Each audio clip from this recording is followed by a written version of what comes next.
It's difficult without being inside the negotiations to work out exactly where these issues have settled, but what's clear is that we've got 10% tariffs, and that's deeply damaging to the Scottish economy, and every effort has got to be made to avoid an additional barrier being put in place that will make it more difficult and more expensive for us to trade with the United States, which of course represents a very significant market for Scotland.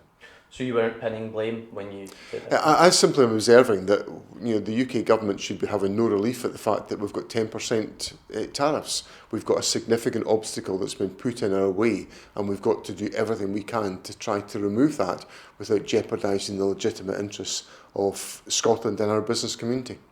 Do you think Keir Starmer has the ability to get such a deal? Well, we've got to see what transpires in the course of the negotiations, but I think what we've got to recognise, and nobody should be under any doubt whatsoever, this is a deeply damaging moment for the economy, and it will have an effect on jobs in Scotland, it will have an effect on our economic prospects, it will have an effect on our ability to generate the wealth that allows us to invest in our public services. So all of these implications are very significant for Scotland as a consequence of the announcement of the tariffs that was made yesterday.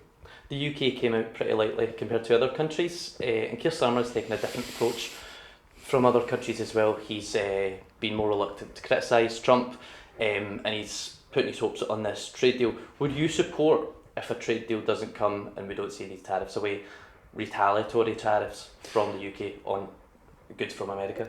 There's obviously an option of taking retaliatory action, and that's got to be considered. Indeed, the United Kingdom government is consulting business about taking that very course of action that is being suggested. So there are various options that have got to be considered, which will include the ability to negotiate away these tariffs, and that obviously has to be the objective, because as a believer in free trade, I think it's better for all of us if we are able to engage in free trade activity across borders. But if there's no ability to do that, no ability to negotiate a deal which is in the interests of Scotland and the companies of Scotland, then we've got to be prepared to consider a range of options. So we're speaking here today before you head off to New York for Tartan Week, which is effectively a trade mission for Scotland. So if it is a trade mission, why haven't you set up any meetings with any US government officials on your trip there? The responsibility for negotiating trade deals between the United Kingdom and the United States rests with the UK government, and I'm not going to get in the road of those negotiations. It's their responsibility.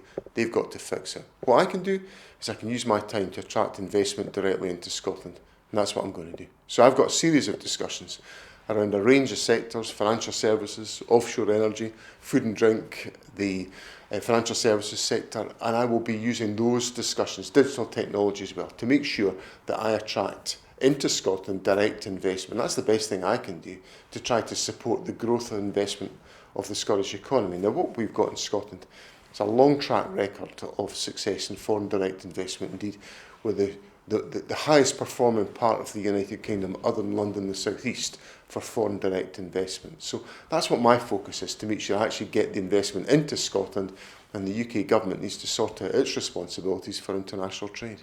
Trade and foreign affairs are reserved, but that's not stopped your government before from meeting with other officials in other countries. Why this time around do you not think it would be good to use your diplomacy to speak to politicians in America to get across?